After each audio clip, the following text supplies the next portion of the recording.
righteous blessings to everyone that this video reaches. I pray that all is well today, and that you are in the full essence and tonality of your true nature, which is undifferentiated wholeness, meaning you are not separated from the wholeness of Yah, and that we have in the will, in the power, in the oneness of Yahuwah, the Most High El Elyon, the Kodesh One of Yasharel. I'm very blessed and privileged this day to come before you all with another meditation.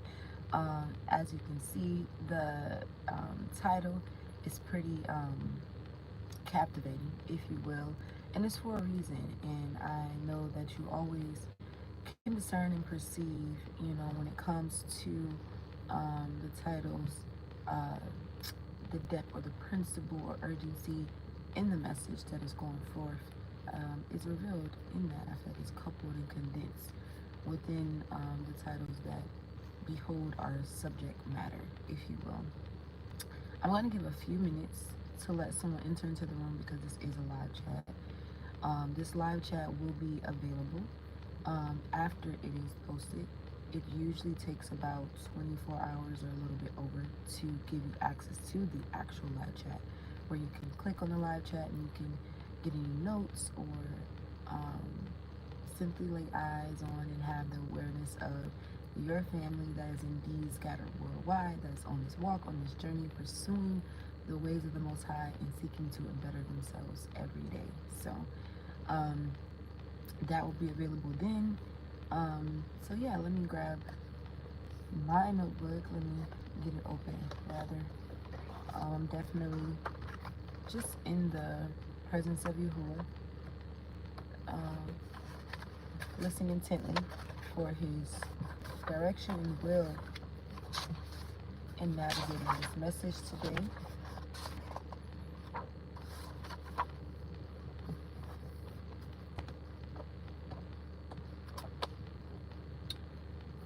Did I grab the wrong notebook? I might have grabbed the wrong notebook.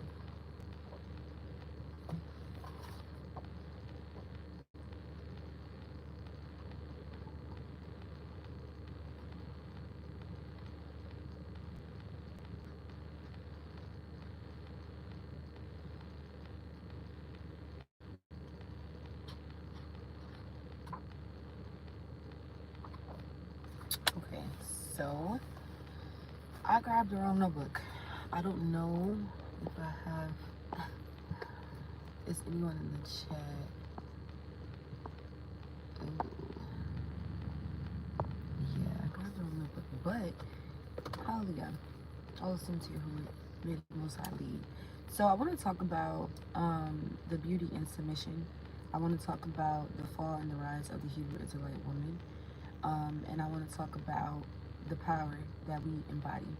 Again, I know the title seemed a little bit crass as far as like the whole P power, but it's honestly just the exactness of our design and our make. Like, we are women, and the literal definition for a female or woman is Nekeva, and one of the explanations within that definition is she with the designated whole, or to have a designated whole, and we do. So I'll listen to who, and it's purposeful and it's functional. I did a word that was entitled Every Hebrew Israelite Must Watch. I pray that you were able to watch that. If not, I would say even go back. I'm going to kind of cover some things that was in that word as well. Just feel like the tonality and timing of that word, like it's its own, word. So check that out if you haven't. If you have, we're going to be kind of like dabbling. I don't believe that every time that we come together, it should be the same message where there's no growth or insight or room for expansion.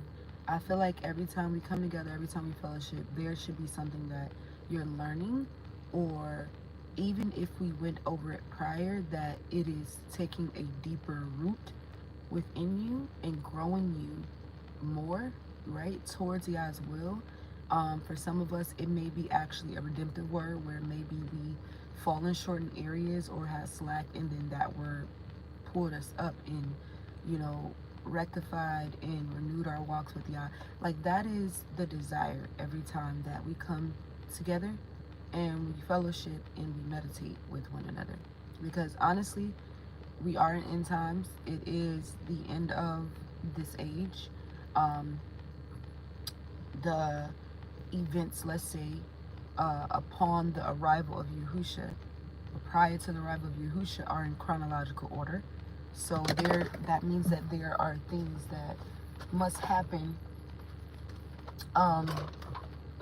before Yahusha is, you know, actually given to us and appears in this realm. So saying that to say, with that, you know, you should be filled with the word of Yah, meditation. Like, that is what your lifestyle should be in these times. There should be no room for anything outside of the presence of Yah. So your life should look like prayer, fasting, consecrations, reading, meditation, breathing. You see what I'm saying?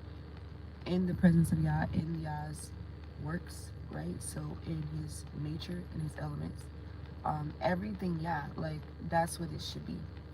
To the point where even your endeavors, your tasks, whatever, like, it should be evolved around Yah. It should be led by Yah. It should be for Yah. So just want to remind y'all and just say that many times you have to be busy with Yah. All right, so the woman often in the awakening is so, like, we're really picked on, I would say. We're very scrutinized and we're very picked on. And a lot of the times,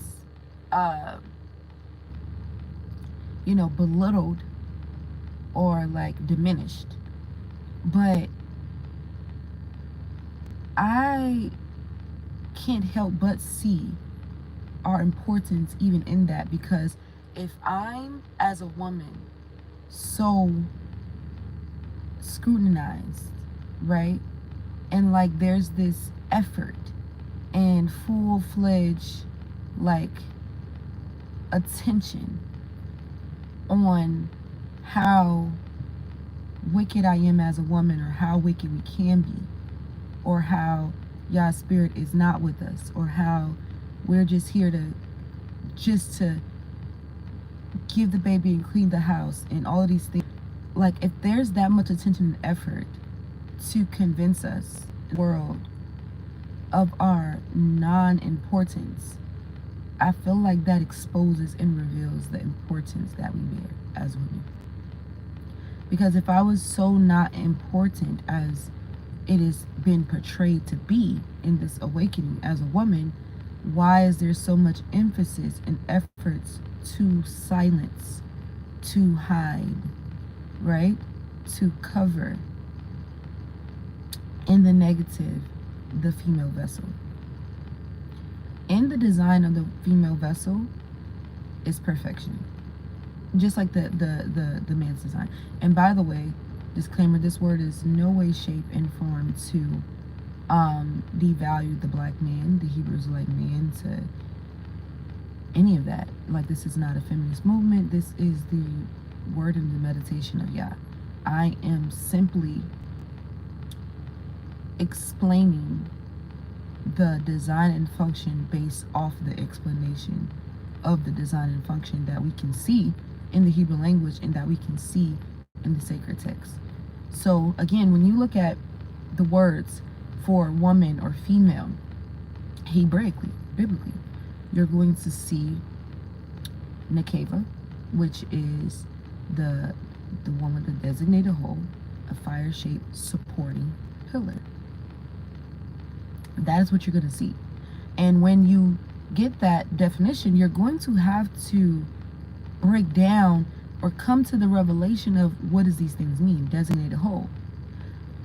Am I just going to go to just, okay, a vagina and that's it? Or do I go deeper and say, okay, vagina and its function, like the matrix of it, right? The power and the beauty to bring forth another human being. What am I bringing forth? You see what I'm saying? Like the science and how it's being brought forth, right? Like that, like what we are or who we are is condensed in what we are. You understand what I'm saying? And then the fire-shaped material, what is that? What is a fire-shaped material? Because when I meditate and roll it over in my mind and I look at that, I can clearly see off top, Yah saying the design, the simple design, right? The function, the reason of the female vessel, being as though if this idea or definition is connected to the explanation of a fire-shaped material, clearly I am made to withstand, you see what I'm saying? Like tribulous, right? Situations that are meant to burn and melt. You see what I'm saying? Like I am literally by design made to withstand. And already, if I'm so not important, if the Spirit of Yah is so not with me, why am by design I am made of such material that has the ability to withstand such circumstances, right? Fire-shaped material. I am made to be tried. You see what I'm saying? Because gold is tried by the what? The fire. It has to go within the fire to prove its quality. You see what I'm saying? As well as remove its impurities. So I am made to be tried. I am made to be tried to be what? Proven bad or to destroy or weaken, overthrow? No. I am made to be tried in order to continue to perfect and build my design. To perfect, build, and optimize my design. Because everything that we go through that may be trying is made to embetter us. But that's the rise of the Hebrew Israelite woman. When she understands that, this is her rising. But her fall is when she allows circumstances that she goes through to make her bitter. To produce her to be bitter. That is her fall. Because once she's bitter, everything around her that comes from her, that's connected to her, that's attached to her, falls and fails. She will poison it. And we have to, as women, come into the realization of that power and how we have the power in our hand to participate in our own quantum flip. Because there's two sides of the coin. Either you have this bitter side or this better side. And we have the access and the power to flip our coin. And to shift our mindsets and to embody and implement a transformative mindset. We have the power to. We have the power to choose pain every day or bliss. We have the power to do it. And when you understand that that power can be as impactful to the building and rising of an entire nation, or as impactful to the destruction and ruining of an entire nation.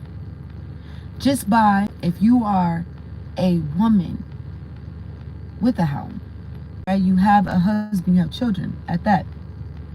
Just by you waking up and stepping into the mood that you choose can literally impact your entire, not then day, but life. Because a day, right, then turns into a lifestyle. You see what I'm saying? So if you wake up, you have you have so much that you can wake up yourself out of the dream realm, out of your sleep, and you can be in a field of ungratefulness, discontentment, anger, sadness, heaviness, and you will control every mood around you that is connected to you. Your entire house will correspond and flow according to what you're carrying and cultivating. And when we understand that, I would pray and hope that we would then participate in, I will hope that we would participate in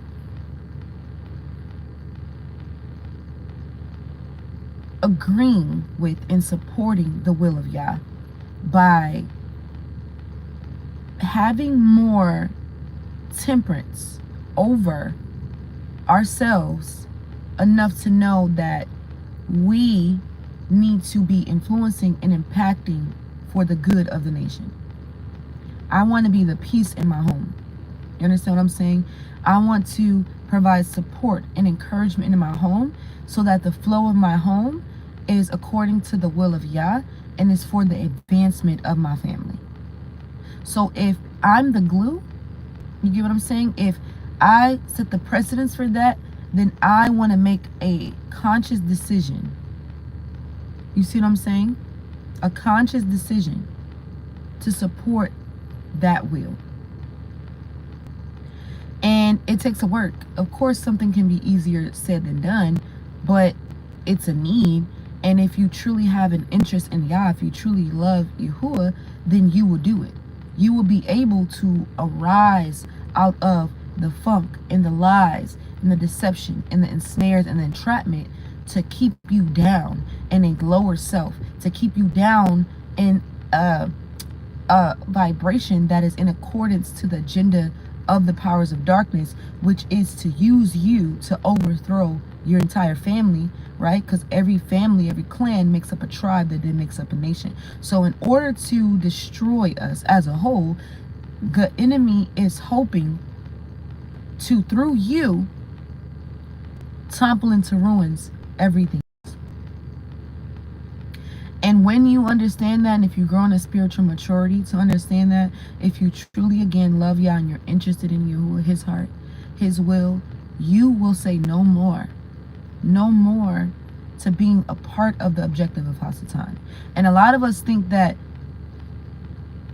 being used by Hasatan or infiltrated by Hasatan or attacked is only subject to more blatant things, like if you were blatantly committing adultery, or if you were blatantly in drunkenness, or if you were blatantly a loud woman, aggressive woman, and blatantly not listening. What I'm trying to reveal to you is that it's the subtle and more silent things that are the more dangerous things. Like a mood. Those type of things can be seen as very light. Well, it's not a big deal. I was just annoyed. I was just angry. I was just this. But you, in your mood, was able to impact and control someone else's mood. It was able to direct the flow of your entire household. If you don't see the power, and when taken in negative, the danger in that, then you are already ensnared and got by the powers of darkness, and you're, quite frankly, already in operations of the will and objective of the enemy. Because when I put in the title, P is power, right? The letter P, and you can put it together as far as what I'm spelling out. When I put that, and you understand that that is an actual, very true statement when you look in the world, that men don't buy the type of car, right, that they want for another man. They don't go and get that number 1 or number 4 haircut for another man. They don't pick the cologne out that they buy for another man. You understand what I'm saying? Everything, or most of everything that a man does is for a woman, or the attention of a woman. You see what I'm saying? And so when you understand that, then you will understand the importance of your role as a woman, if you're a woman. To use your influence, to use your essence for the good of Yah. To be under the subordinates of Yahuwah. To be a woman after his heart. So that you are playing the functional,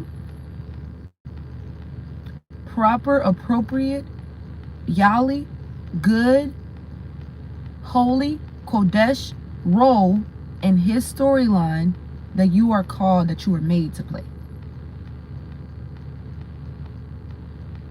And it takes accountability. It takes true confession and repentance in the ways that we have been destroying the men in Yisrael. You have a man ripping and running to do everything for you. He already has the pressures, the plate, to provide, to protect, to always be strong. He has those pressures. And you are adding to those pressures by being discontent, complaining, distrusting of him. You see what I'm saying? You're adding those burdens and those pressures by always opposing and having opposition. You're adding to those burdens and pressures by always being unhappy and putting the pressure on him to make you happy when you are supposed to bring your own happiness to the table, and he's supposed to bring his own happiness to the table, and you are all supposed to experience and enjoy happiness together. This person is not responsible for making you happy. Like, you can be happy. Go ride a bike. Go take a walk. Go paint a picture. Go color. You understand what I'm saying? It's not this man's responsibility to make you happy. When especially in the efforts that he make is not good enough, or not what you had in mind, or it's not satisfying or fulfilling what you wanted or what you're trying to express or what you need. Because in all actuality, you are putting an expectation and a standard on this man that belongs to Yah. What you're desiring from this man is what your soulful self is seeking from its creator. You understand what I'm saying? We put burdens and expectations on our spouses that only our creator can fulfill. We have used marriages to fill voids that our creator, or that is there for our creator to fill. And I don't know if y'all ready to have that conversation, but we're having it. When I get a word or a message from the Most High, it's not really my concern or really control whether you understand it or not. Honestly, whether you hear it or not, whether you understand it or not, I'm just here to show you and to give the word to you. And it's the truth. A lot of us are anchoring our traumas on our spouses. You have daddy issues, so now you're looking towards this man to fulfill the voids. Watch this, because I'm going to say something too. I honestly do believe that when Yah said a man was to leave his mother and his father's house and cleave to a woman, that woman does replace that man's mother. And I do believe that that man replaces that woman's father in the function of it, meaning how a mother in a house to their son, right? She's providing for him, his emotional needs. She's cooking, she's cleaning, she's teaching him valuable principles in life. She's a nurturer for him. She's a safe space, a support. Like, this is what a mother is to her son. And I believe that that is what then a woman becomes for her husband. And the same thing for a man. What is a man right? A father in the house to his daughter. He's a protector. He's a nurturer as well. See, that a lot of times we don't want to talk about a man being a nurturer as well.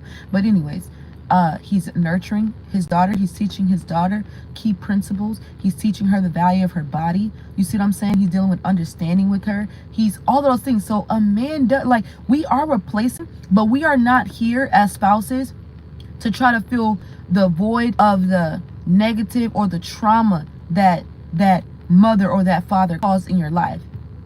Like, that's not fair, and that's not practical. I can help heal or support the healing of those areas by using tact, which is understanding and discernment. Like, when I understand what your life experiences yielded for you and what you've been through, right? If I understood that your mother did X, Y, and Z to you and she was like this, tact that I use, the way that I can help support that healing is, how about me not being that?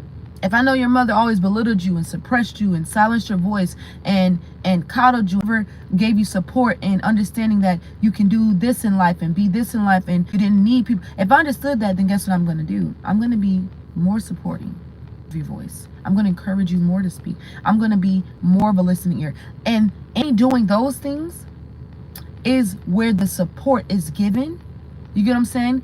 To the healing of those areas, and maybe where your mother didn't provide that in life. But I can't be the one getting stepped on, you see what I'm saying, and neglected, or, you know, always in opposition against, because you keep filtering me through the eyes of your mother and women trauma. You get what I'm saying? This is what I'm saying, that in a relationship, your spouse cannot carry the baggage or the weight of your trauma with your mother or your father or your ex-girlfriends or ex-wives and husbands and whatever else. Like, that's not what the marriage is for. The marriage is for companionship, number one. I remember when I did this, listed out in that word, every Hebrew must watch, I think I said number one was procreation, but Yah actually reformulated this for me and opened my eyes and let me see something deeper. It's number one, companionship. It's support. Supporting pillar, because we as women were not an afterthought.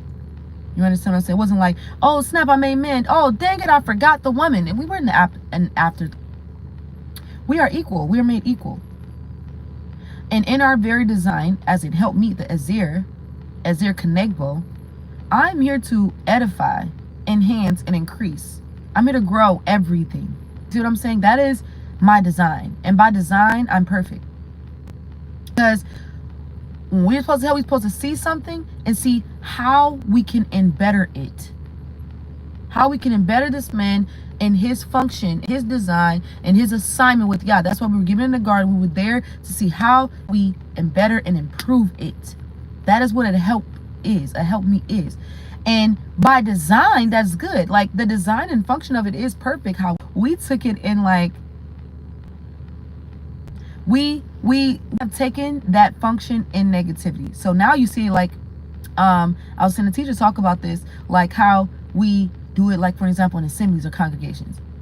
It's like, oh, if I say a little bit of this, or if I I encourage a little, honey, you should do it like this, or you should do it like that. We, by design, are in our function, and we in intention think it's good, but you mess around and you sowing this, influencing and impacting in a negative, and you encouraging something that y'all ain't said and did. But just by design, in our intention, we think it's functional and it's good, because that is by design what we were made to do, to increase and enhance. It's just when it's in the negative, it's so dangerous, it's so detrimental. Because the enhancing and increasing should have never been just for our own individualized benefit. We're out here enhancing and increasing, manipulating and controlling, influencing and impacting and using ourselves to benefit just merely ourselves, instead of the family and the nation we do find ourselves in, where you have the intention or the desire for the well-being of the family, which includes yourself, because you want to be one with Yah. You get what I'm saying? You want to please Yah. You want your path and your steps to be ordered by Yah. You want complete alignment with Yah. Cool. But when it's like selfish conceit and selfish gain, when it's only about you, when it's only about your temporary satisfaction, when it's only about your dysregulated emotional content and pleasing and satisfying, appeasing you, then it's dangerous. It's detrimental. So the marriage is about companionship. It's about support. You see what I'm saying? It's supporting this person. And you have to first ground yourself in your relationship and in your encounter with Yah first. You have to receive the love of Yah first. You have to be able to receive what Yah is to you and who he is to you first. You have to, the way to healing from all these wounds and traumas and what my mom did and my dad did and I was raped and I was this and I was that and is you surrendering to Yah as your creator, knowing that he of course is able to heal and rectify everything because he's Yah. He is fulfillment. When you have Yah, you surrender to Yah, you accept Yah in your life, it literally fills all of those voids, all of those thoughts and ideas and experiences of separation, and it brings you into undifferentiated wholeness. What trauma? What trauma when Yahuwah redeems me? What trauma when I have the attention of Yah? What trauma when I am held in the eyes of my creator? Like the one that made me, the supreme being, sees me. He hears me. You understand what I'm saying? I have the attention of what delay, what ignorance, what trauma, what bondage, what entrapment, what? All of those things are obsolete. They're canceled in the name of Yahusha. When I am redeemed, when I am restored, when I am recovered. You understand? I have to be receptive. I have to yield to the fact that Yah is literally the needs that I have. I can't keep running from that. I can't keep seeking that through other things. I can't keep seeking that through men and sex and cuddling and compliments or drugs or alcohol or parties or watch this, careers and whatever. I can't keep trying to seek the fulfillment in things that cannot satisfy my soul, because you will find out and you'll keep seeing that it's not satisfactory.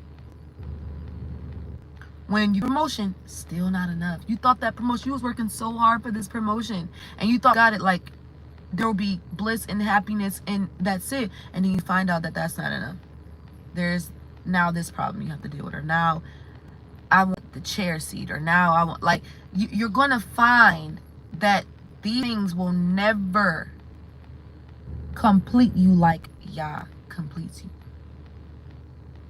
When I'm able to be grounded in that sense, when I'm able to yield to Yah and surrender, and I'm able to let him love me down, when I'm able to bask, embrace the satisfactory that Yah is, the level of attainment that Yah is, watch this, then everything else around me will then reflect that. All the dissatisfaction and discontentment that I may have in my relationships, which would include intimate or, you know, social, family, friendships, everything that I was seeking in those relationships. You're not a good friend. You're not supporting me. You didn't call me. You didn't do this. Everything that you kept seeking and seeking and seeking, that really your soulful self was seeking from the Most High. When you ground in level of attainment in Yah and receive his love, and you begin to, those voids be filled, you begin to receive everything that you was desiring for your man in Yah. Watch this. When you enter into those relationships, it will reflect that. You might even find out that, wow, man, I'm so much clearer now that I was desiring all of these things from people and places and things.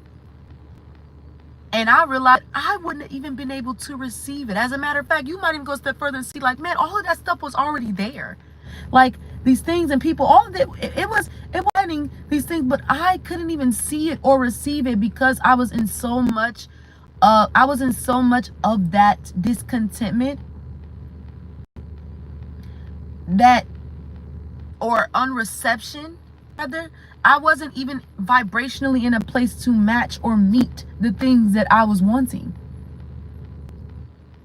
But when I grounded, when I receive Yahuwah as my love, as my, everything around me reflects that. I attract all of that.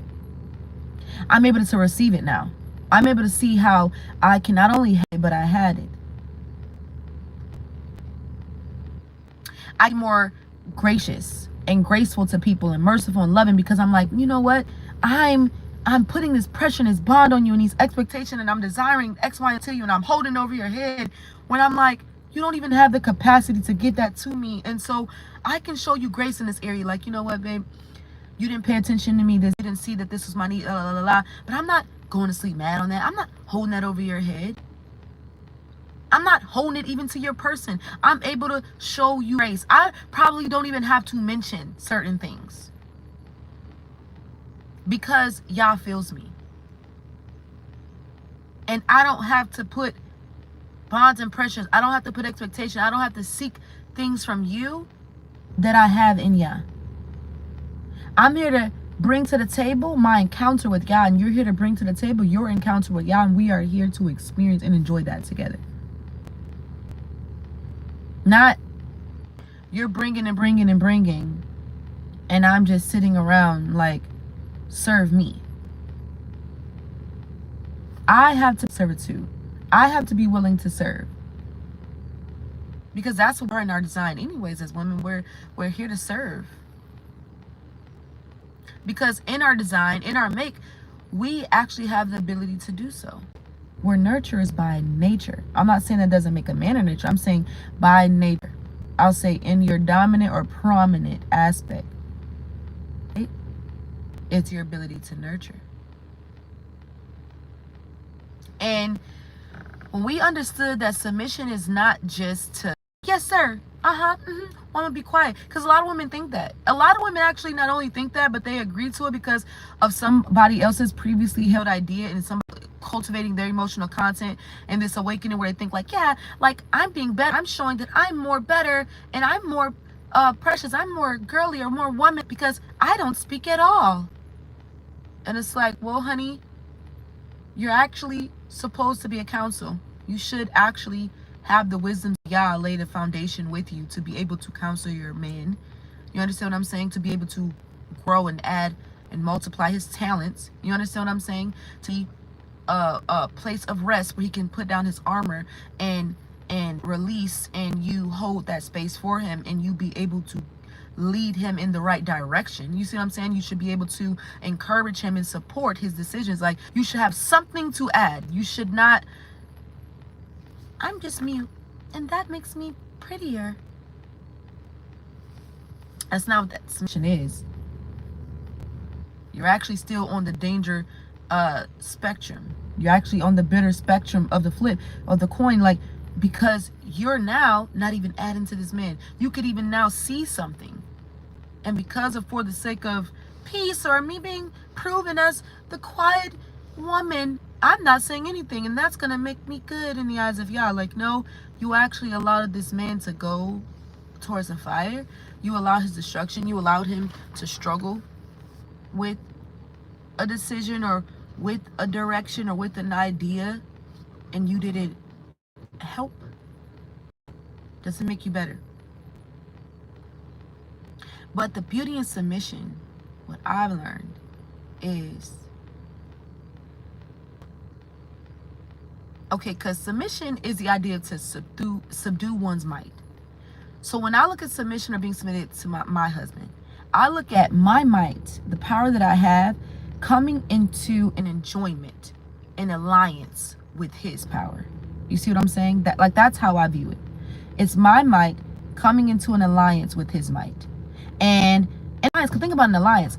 No matter what the alliance is, like, there has to be someone in charge. Even though both parties, you get what I'm saying, are a resource and they have a say and they have, you know, their role, there, regardless of not, even in partnerships, no matter what, there's always, no matter if you're partnering, whatever, somebody is going to have, even if it's a little bit more of the influence, a little bit more of the control, and that's just the nature. And so that's what I feel submission is. I do have a power.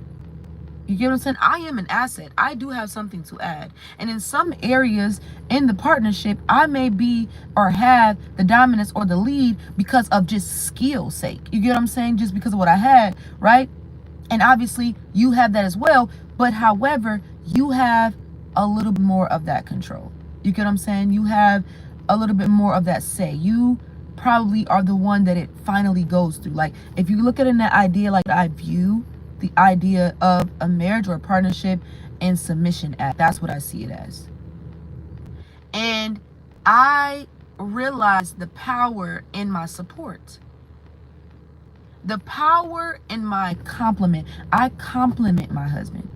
Somebody said the other day, like, man, you compliment your Ash so well. You compliment him. I'm like, wow. In the physical, in the flesh, it's like, okay, I'm a beautiful woman, right? I'm youthful. I have vitality. I have the wisdoms of Yah. I'm a spiritually strong, intuitive woman. I'm very nurturing. I'm generous. I'm kind. I'm sweet. You see what I'm saying? Like, my essence, I'm feminine, right? My style, how I carry myself. Hallelujah, you compliment him. But what about the practical, the literal complimenting of your man? The power in that I learned. You think you just tell him, hey, look, honey, you look nice. You think that it's just, you said it. You don't understand the power behind it. You don't understand the power behind the power of a compliment. Because there's a difference in saying, I like your shirt, and being like, wow, love, like that shirt is so eloquent. Like, it really brings out your, it brings out your shirt and like your aura. Like, I really see the nature of your role as a priest. Like, you look like a priest. And I love, I've been noticing how you have been very attentive to your beard. Like, you're putting these oils, these coconut oils, and I notice that these type of oils, like, they stimulate the hair follicles and X, Y, and Z. And so, like, I took note, like, okay, you must obviously know. You must know about it. You must have done your research and education. Like, I really admire that about you. Like, you're learning about health and wellness and all of these things, and then you're doing these things, and I actually see that it's taking effect. Like, it looks good. Like, you see that power behind that compliment? The power behind the power? Because the power is my effort, my actual attention, my sincerity. That's the power. And then the power of that power is the result that it has on that man, the effect that it has on that man. You can compliment a man for the decisions he's making, for the plans that he has, the visions that he has, and you don't understand how advantageous it is setting your family at the advantage, because you're pouring into him these compliments and taking notice of the decisions, the plans, the actions he's taking. And that is building confidence.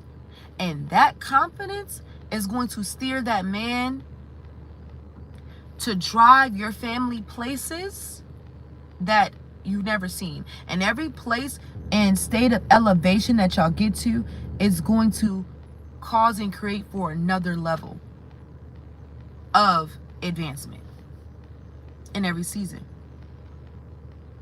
The confidence of a man and what it produces, where it can take a man in his house, is powerful. And I'm saying that we play a role in that. That is what I'm saying. I'm saying that that is a part of submission. If you want the advancement and the betterment for your house, then you need to do what you need to do. That is according to Yah's will. To see that you get there. We are using our powerful seduction and for a bag or a trip or for sex or for money, instead of seeing that our family enter in the gates of Yah. Because Yah is going to evaluate your relationship with this man. How did you serve him? What was your influence? Did you have him pull him away from the communing with me. Like, this man used to talk to me X, Y, and Z amount of times, and when you get married to him, or when your mood changes, or when you make a decision, now all of a sudden he not talking to me like he used to.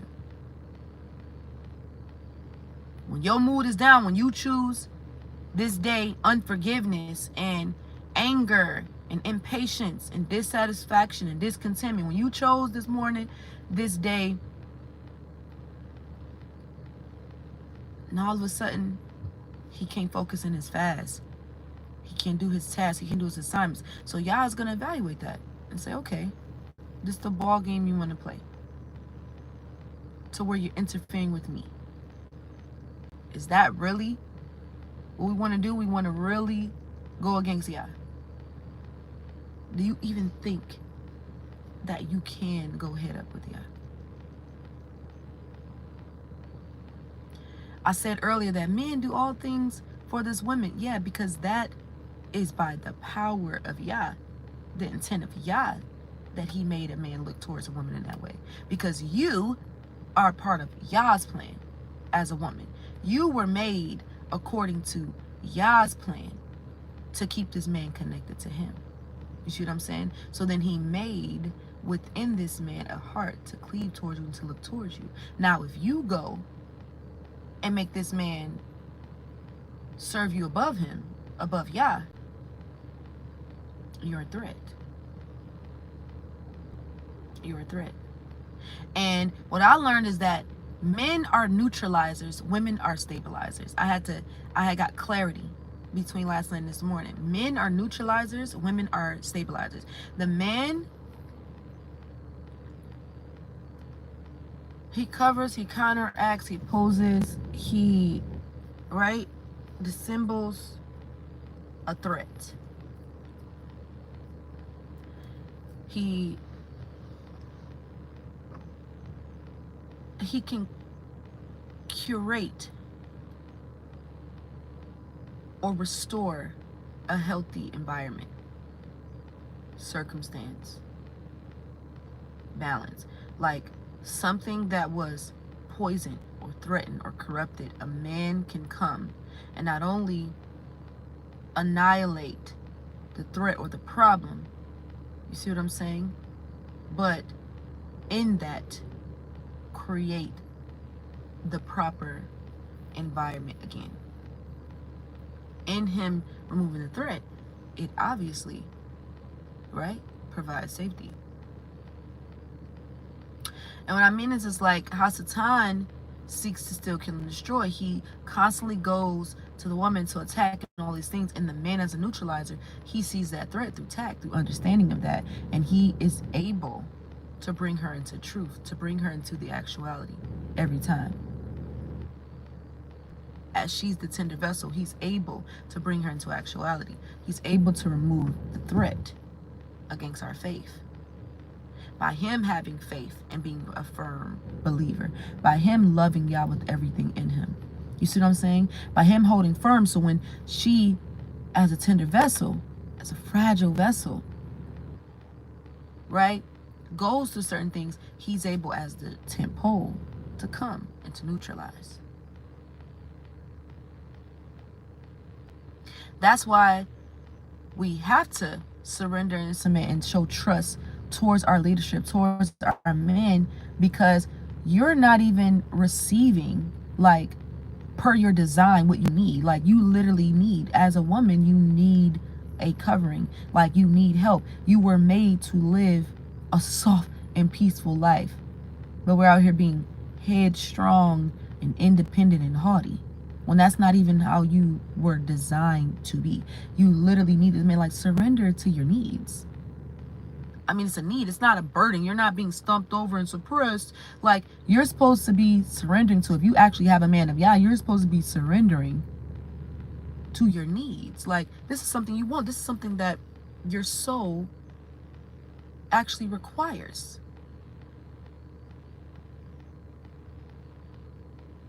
So that would include even when you are in deception, or you're off, or you're wrong, right? As a more emotional being, right? You're in your emotions. He comes and neutralizes. So that not only is the threat on the outside, right? Oh, Hasatan or a man or woman, then the people making video like the man comes and neutralizes, remove the threat. It's not just limited to that. It also would include you. He's responsible over you. When Yah spoke in the garden and said, right, he gave the curses, excuse me, he spoke like an emphasis of the man's responsibility now for this woman. This woman didn't talk to this snake. She didn't lay down and bore and received his seeds, right, in plantations. Like, you are responsible to make sure that this doesn't happen again. You are responsible to make sure that you do never choose her over me again, that you never listen to her voice over me. I know you love her, you cleaved to her, I gave her to you, all of that stuff like that, but you're always and have always was supposed to choose me. To me no matter what. So he's a neutralizer. The woman, she's a stabilizer. She's supposed to make everything steady. When a woman is providing peace, when she's providing support, when she's happy in the home, you see what I'm saying? She's showing and expressing that happiness within her home. She brings stability. She makes that man steady.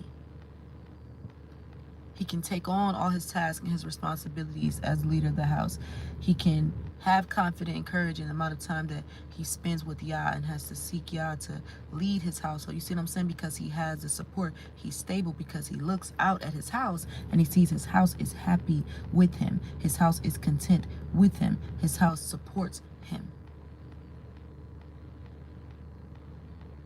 Hallelujah. I pray that this truly is blessing you all. I know people, y'all are probably like intently listening. Yeah,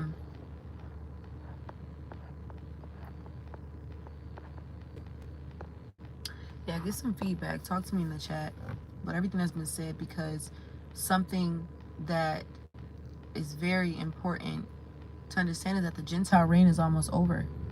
Like, Yah is restoring the black family. He's restoring the Hebrew Israelite family. He's restoring every family, which is a clan, to restore and rebuild the tribes. That is restoring and building the nation of Israel, of Yisrael. He's restoring us. We are going to come out of just, oh, shalom, my beloved family, the jewels of Yah, in these chats, and hey, and we see each other and there's no connection.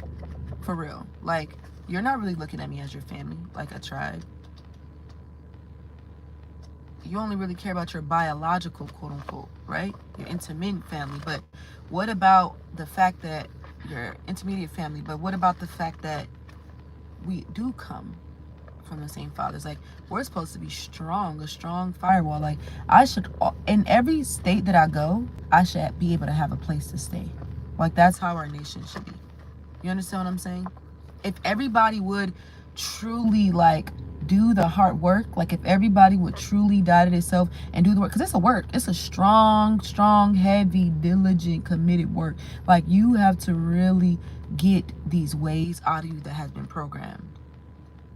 If we all did that, then guess what? Then there would be a trust there for each other. I wouldn't have to worry about, oh, I don't know about this Hebrew, will he touch my daughter? Or I don't know about them, are they going to talk about me? I don't know about them, are they going to be really, like, do they really care about me? I don't know. Is she really going to talk about me? Like, I don't know. Like, am I in danger here? Like, I don't know. Do they work with the government? It shouldn't have to be all these paranoid thoughts. It really should not have to be that.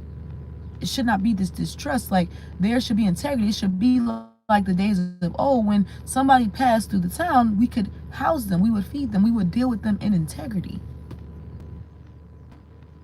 Not this distant, like, I don't like this distant, like, churchy, cliquey, gangy, acting like awakening is not it. But with, right, a journey could be 1,000 miles, and it just takes one step. And so if this video and the others that are alike, you know, if it can encourage and influence each individual, that influences each of their family clans, that will influence each of its tribes, that will influence each of its, that would influence the nation. To do it, hallelujah, starts with us. Hallelujah. It starts with us. It starts with us because this word has worked hard to lie about who the true jewels of Yah are. They work very hard. They work very hard to lie about who we are, but not tell the truth about who they are. Like, you are the one trotting upon our land. Synagogue of Satan. You didn't want to tell that part. But it's okay. Like, everything is measured out. Yah makes no mistakes. He's perfect. Yah can't be overthrown. If he could, it would have happened in the heavens when Satan and the fallen went. Like, Yah cannot be cool. He cannot be overthrown. So let Yah do what he does. And we need to focus on what he's telling us to do, which is to continue to circumcise our hearts. To adopt the posture of servitude. To serve one another. He wants to see us being a family again. Everybody in the way can always want to captivate. Oh, Yah hated Esau, Esau, Esau, Esau. Do you know why? Obviously, the fact that he didn't even have a respect for his birthright, his inheritance, who he was as a bloodline descendant of Yashael. He didn't even show respect for Yahuwah making and establishing us as a people. And then put the cherry on top, his discord with his own brother. Yahuwah hates discord. We don't talk about that. We talk about pig meat. That's an abomination. Oh, I don't eat that. That's an abomination. Oh, homosexual. That's an abomination. Discord is an abomination to Yahuwah. Discord. Being in disagreement. Gossiping and going back and forth. Well, they did this and they did this, especially to somebody that wasn't even there. And so now they only get to hear your side. And now you didn't create already an idea in their mind of somebody. And now when they come to watch a video and do something, they already got an idea in their mind. So now they already judge me. You already looking me up and her hair wrap, her lipstick. Oh, she got this, she got that. You ain't come for the word of Yah. You got discord. That's an abomination to Yahuwah. It's an abomination. It's disgusting. Yahuwah, you think Yahuwah's pleased with that? Yahuwah's very big on family. That's why the first species of kind, human, he made, he said, be fruitful and multiply. He made this woman and this man to be companionship, to support one another, basically to keep each other tied to him. And then to procreate, to produce copies of themselves, to give them riches. In a family, you know how much a family is riches? Like how much of riches a family is? To be able to have loved ones, to have friendships and affection and love from one another. Going back to again, if you're grounded in Yahuwah, if you're grounded in Yah, you get what I'm saying? You're able to receive his love first. You have a loyalty and allegiance with him first. You are full and satisfied with him first. Remember I said, then you can enjoy. Everything else will reflect that. You will see the reflection through everything else, and you'll be able to receive it. That's what that looks like. You'll then be able to, when y'all both are grounded in Yah, that marriage being first towards companionship, being there to support each other, to stick with Yah, then you get to produce, and what you produce is reflectory of Yah. You get what I'm saying? Where you get to enjoy your baby's laughter, the love that your baby has for you. You get to enjoy the love that man has to you, and the deeper respect that he grew for you having his children, and seeing you go through the pain and like the stages, and how you get to enjoy, right? Somebody not playing about you. Son, daughter, friendships, sisters, brothers, like you get to enjoy the beauty in the camp, the beauty and the protection, the love and the affection of family and love itself. Right? The third thing marriage was for was redemption. After all of that, you get to get redeemed. Yeah, because we were born in sin, shaped in sin. We sinned against one another in these marriages. And so you, through parenting and reparenting and repenting, and even now through a word like this, approaching your marriage is different, your relationship is different. You get to get salvation or redemption through that, because now you actually get to serve. You actually get to think about how you're treating, you know what I'm saying, someone. You get to care about how, right, you serving or treating this person is seen in the eyes of Yahuwah. You see what I'm saying? This is the mindset. This is the heart. And as women, like, trust me, I know firsthand, like, some of this stuff be hard, a pill to swallow. Like, dang, It seemed like you came for our neck. But it's like, no, I love you. Like, this is things that y'all had to minister to me. And this is like, we're in this together. Like, we have to start being real with ourselves and have honesty with self and be real and see your dysfunction. Because of wounds, honestly, like trauma. You're letting triggers dictate who you are in relationships. You're letting triggers dictate whether or not you have boundaries. You're letting triggers dictate what's possible for you. And it's time for us to stop giving the power to these things and take our power back. And understand that you get it back in Yah. You get it back in Yah. You get it back by letting Yah be the first man in your life. By letting Yah be your Ishi, by letting Yah be your father, by seeing, just trying him out and seeing that Yah can provide for you something that no man could have ever given you. And I'm not saying that in a bitter way, because some women probably know that, but they're bitter. I'm saying in an actual sincere, pure way. So that from that man that he actually has given you, from the relationships, and even if you're not married, understand with your father, your brothers, whatever, so that way in these physical and practical relationships, you're able to actually then receive and actually operate and function because you have received the love of Yah. You've received your wholeness in Yahuwah. You see what I'm saying? Like, you begin to start valuing yourself greater than just sex and just off compliments and just off cuddling and just off the amount of attention you get. Like, you're better than that. You're more than that. You understand what I'm saying? You're more than that. You don't have to sit around waiting on a man to tell you you're pretty, or waiting on a man to say that your body's cute. You gotta love your body. You gotta love your mind. You gotta love the gifts and the talents. You gotta stop being vain and looking towards your body as a sex symbol, and start actually caring about the body temple. Start caring about how healthy you are, how strong you are. If you'll be able to run with your toddler and your teenager as they grow and they get older, if you can keep up. You see what I'm saying? Like, shift your mind. And once you shift your mind, you have to embody. Because sometimes we stop there. We have to understand you can't just stop at enlightenment. You have to grow into embodiment. And that's why we keep getting stuck, because you'll be informed about things. You listen to these words, you listen to these messages, and you get enlightened, but you don't embody. And you stay in victimhood. Oh, it's too hard. Oh, it never gets right. Every time I try, something always comes up. You got to shift that mind, baby. In the moment, you got to start embodying. You got to start looking at those times as opportunities for expansion and growth. Okay, you know what? This is how I usually always respond. How can I respond right now? What can I do? What different? Like, what can I even show myself? Or repatterning, rewiring, so that my mind don't always look to triggers. My mind don't always even think that this is the way that we are. You ever heard somebody say, "This is just how I am"? I don't. That's not me. This is not the way I am. The way that I am is my true nature, which is pure magnificence. You see what I'm saying? It's soulful self. Like, I'm not my mama's thoughts. I'm not my mama's demeanor. I'm not my mama's words. I'm not my daddy's words. I'm not that rape that happened to me.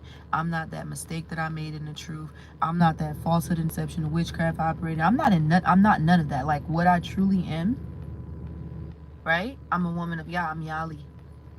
I'm set apart. I'm sacred, which is holy. I'm peculiar. I'm unique. You understand what I'm saying? I'm powerful. I have multiple wombs. Not just my uterus and my matrix, like my mind. You know the amount of things that I birth through thoughts, vision? Come on. That's the beauty in submission. And the Gentile reign is getting ready. It's turning now. I mean, you can see it. We're very close. Honestly, we're so close. Like, at this point, if you turn back on Yah, it's like I just gotta say, it's pretty foolish. Because how close we are, you would be a fool to give up now. You would be a fool to give up now, because we are extremely close. We are extremely close. Too close to go back to what? Vanity, emptiness, destruction, death. Absolutely not. The Gentile reign is turning right before our eyes. And Yah is rebuilding us right before our eyes. He's rebuilding us right before our eyes. Rebuilding these families. Rebuilding and reconstructing our mindsets. Like, growing us closer, unifying us, increasing us, baby boom, having these children in truth, building the army of Yah. Hallelujah. And so I just wanted to share with you all, you know, as women, our roles and what's important, and how you can right now be redeemed from the certain states that you have been in and the roles that you have played in the destruction and detriment and the tearing down of your house. Everybody wants to be the wise woman and not the foolish woman, but you got to admit, in the circumstances and cases that you have been a foolish woman, and even if you feel like, oh, I don't do that anymore, did you go back and rectify? Did you go back and not only denounce but renounce? Right? Like, did you give attention to those areas and those times that you really destroyed? Did you really go and take heed to the detriment that it caused, the effect that it caused, the hurt that it caused to others, the wounds that it caused to others, the insecurity, the questioning of self that you caused in other people, all type of stuff?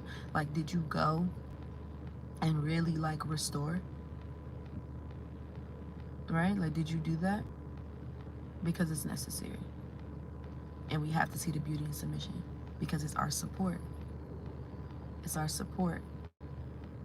The nurturing that we provide, the love and the confidence that we could give someone. It's beautiful. It's serving. Hallelujah. It's beautiful. If you knew how much power that you had to, you know, boost someone's mood and to build them up, like, wouldn't you use that for that good? Like, if you're a caring person, if you're a servant, you're generous, you would care about people. Because Yah's plan is for us to love everyone like he loves us. That's Yah's plan. Love everyone like you who loves you. That's Yah's plan. Hallelujah. So I love y'all, and I pray that this blessed you all deeply. I pray that it influences and encourages you to seek Yahuwah, to love him, to be interested in him, to crave him, to have an appetite for Yah, to receive all his beauty and goodness, to come into the grasping that he knows every hair upon your head, that he truly does and has heard you and watches you. He knows you and loves you, that he has everything you need. He just desires for you to see that, to know that, to receive that he can give you everything that you want and that you need. Hallelujah. And to stop putting expectations and standards on people that are human and don't have the capacity to give you. Really identifying that it's your soul is crying and craving something, and you think that it's emotional, but it's soulful, right? And that when we surrender to that and we perceive that you are then able to be whole, or come into the understanding that you're undifferentiated wholeness, that you're already whole, that there's nothing wrong with you, there's nothing broken, there's nothing missing. And so then you can go out in life, lifing for real, actually living, actually receiving the love from your spouses, actually receiving the love in your relationship, actually receiving the support, actually being able to give it and serve on a higher capacity, because you have the capacity now, you have the tolerance window now, because you're no longer burning fuel and wasting energy on bitterness, resentment, unforgiveness. You see what I'm saying? Like, that takes energy. See, we have to start seeing it, in the awakening, we run away from things like, oh, energy, vibrations. Like, the highest form of frequency is light, dude. Like, Yah is light. Like, he doesn't have a crystalline being. He's Yah. What do you think that is? It's energy, right? And we just have to get out of thinking that words are just words and things are just things and feelings are just feelings, like the words are life, they're powerful. Your emotional content can very much so actuate itself. It definitely can, and you need to start realizing that. Like, to be in an unforgiving heart, to have grudges, watch this, to gossip, to keep talking about somebody, to keep even talking about certain things over and over, like, it's energy. You're not doing yourself a service. We'll tell ourselves, it's my story, my truth, my power, and I'm gonna la la la. It's like your smaller self, your lower self is making you think that. It's convincing you of that because it wants to hold on to that, because it can't never see itself outside of trauma, outside of the wounded you. You don't know yourself or know your purpose and function outside of being the wounded person, outside of blaming people, outside of blaming the way you are or things on your wounds or your traumas. You see what I'm saying? It takes energy. That is energetic. You can even sometimes see it practically when you talk about things or think about things, like what it does in you. Heartbeat, heart racing, sweating, shoulders clench, fists clench, your voice pitches going a little bit higher, countenance going a little bit lower. It's energy. It takes a lot of energy to do that. So I'm going to use my energy for love. I'm going to use my energy to create the life I love and to actively pursue the life that I love. You see what I'm saying? I'm going to use that energy towards forgiveness, towards embodiment, towards vision, towards my endeavors, towards putting my hand to things and letting it grow and increase and letting y'all bless it. Like, I'm going to put that energy towards my creativity. You see what I'm saying? I'm going to put that energy towards laughter. You see what I'm saying? Contentment, like faith, trusting. You see what I'm saying? You have to press in the kingdom with power and strength. See, a lot of people don't really embody what that is. We think it's, you gotta press in until you actually in them trenches. So you're actually in those trenches, having to get it out the mud and really press in with power and strength. Hallelujah. I thank you, Yahuwah, that I was afflicted. I resonate with Dawood so much. So much. Like, in the midst of it, you would never think you'll be able to say, glad I was afflicted. In the midst of you dying, you feel like you're dying. But when you really get out of it, once you come through it, first of all, you see that you was carried through. Like, man, I literally thought I was going to die, and I'm still here. Like, whoa, what? That's its own praise. But when you really grasp the principle of it, like, man, I am stronger. Like, I'm so much stronger. I have so much advantage over the enemy now. Like, I've got so much understanding. Like, at that pivot when I thought that I was gonna die and it was over, like, the fact that I am here, like, I made it through, like, literally my mind was telling me that it was over and this is it. And I literally had the brain, I had the capacity, I had the resilience, I had the ability to make it through some things people could, like, you cannot tell me, right? Like, I can do all things through Yahushua who strengthens me. I am stronger, I'm more skilled, I'm more equipped, I'm more mature. Hallelujah. Choosing love, choosing to functionally place our energy in the places, in the direction where it's actually needed and where you actually can benefit and enjoy the fruit of it. Hallelujah.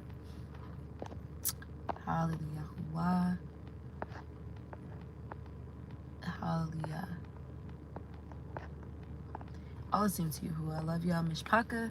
I pray that the rest of this day is fruitful and in service to you.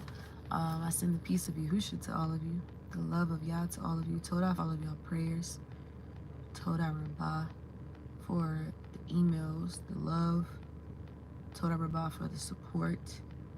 We appreciate y'all so much, like, so much. We love y'all so much. We thank y'all for the monetary support. You know, if you're able to still do that, if you feel led to do that, that info will be in the chat and under the description of our videos. You know, only sow and give as you feel led to do so. We are fully devoted to the word of Yah. You know, we live off the word of you. So, yeah, if it blesses you, if it's transformed your life in any way, it's the way that you can help us. We have a community of people that we help. We help the needy and the poor, right? We have people that we support. So anything and everything that you give is appreciated. It's necessary, it's needed, and it's going towards the will of Yah and a good cause. So I love you all, and Yahuwah willing, we will see each other soon. We'll talk to each other soon until the kingdom come. Keep holding on, being strong, keep healing. Hallelujah, as a service unto Yahuwah. Shalom.